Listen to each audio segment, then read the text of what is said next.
I'm having a brain fart right now. You guys know what I'm talking about. I used to be like, brrr, I used to be blitzing people.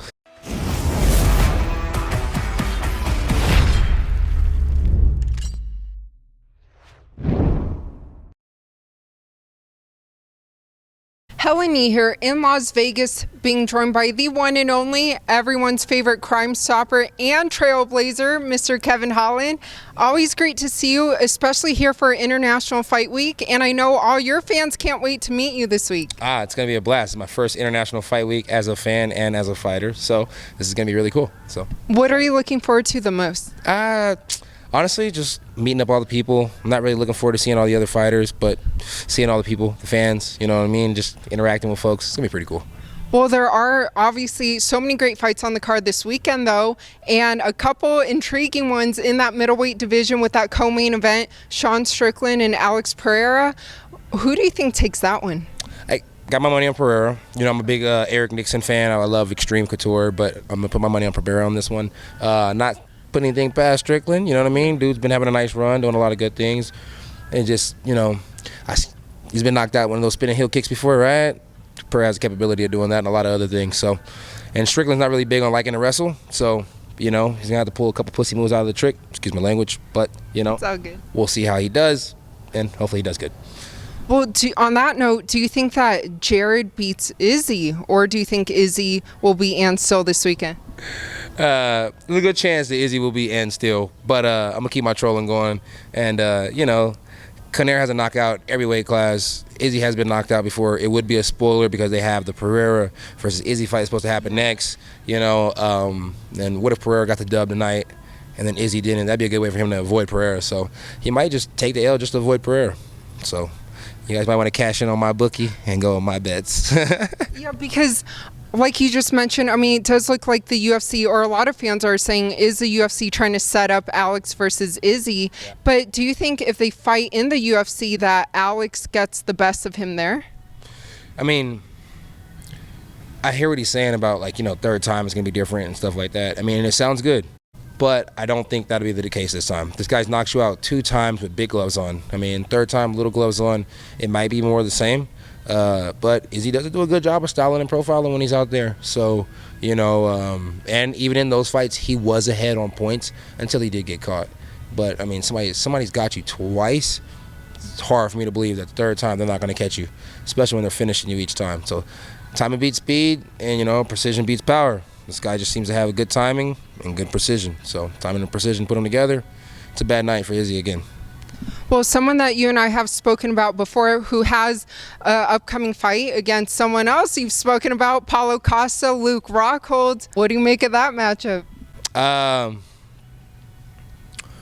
don't think either person shows up to the fight. You know what I mean? I think one of those guys end up pulling out. You know, it's like they'll probably fight in the year 2042. Yeah, 2042. I'm predicting that those two will fight. Until then, I don't think either one shows up. But now, if they both actually make it inside the cage, right then and there, I'll tweet my prediction. Other than that, I don't believe those guys are fighting. Well, on the note of Twitter, have you seen Paulo's Twitter account? I hear it's funny. Yeah, I mean, you tell me after you check it out. Okay, I got to check it out then. Yeah. I heard it's funny, but I got people with dark humor telling me it's funny, so I'll find out. Yeah, so it is pretty highly rated. But speaking of someone else who's highly rated, who you and I have spoken about in the past, Khabib, you told me that you believe he's the greatest lightweight of all time. He's inducted into the UFC Hall of Fame. What do you make of just kind of his legacy that he leaves behind? Yeah, smart, really, really smart career, smart fighter. You know, went out there and did a great, amazing job, you know, him and his family. So, it's like you can't really ask for more than what Khabib did, especially in MMA. It's hard to go that many fights with being undefeated. So props to him, you know, really dominant guy. Still like to see you go up and try your luck at upper weight class. You and Usman would be a really good fight, but respect your wishes and congrats on everything. Yeah.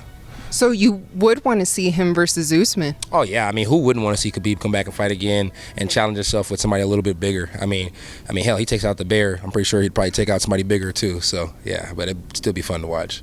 Well, what about the current uncrowned champ at the lightweight division, Charles Oliveira? Do you think it's too early for people to kind of start comparing resumes? No, there's 2 different resumes. You know what I mean? What Khabib did was flawless. You know what I mean? It's flawless. What Oliveira has done, in a sense, is also an MMA dream. having mistakes, having times where you weren't perfect, and then starting to just mature into something so fantastic that you know, it's like Khabib is a UFC, is a mixed martial arts GOAT for sure. The greatest lightweight as of right now. You give Charles Oliveira a chance to defend that belt 2 more times, hands down. You got to say it's Charles Oliveira, the best 55er to do it.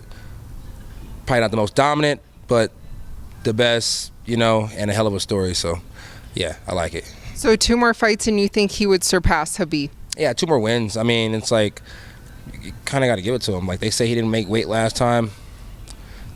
Fuck it, the scale was off. You know what I mean? The scale was off. I feel like the guy did what he had to do to make weight. I feel like the guy is more professional than what they're trying to give him credit for. And if he broke, then he would have lost when he went in there and fought Gaethje. He obviously didn't break. The guy was on point. He went out there and finished Gaethje. Everybody that could be beat, he's beat pretty much the same amount of time, if not less, if not a tad bit more.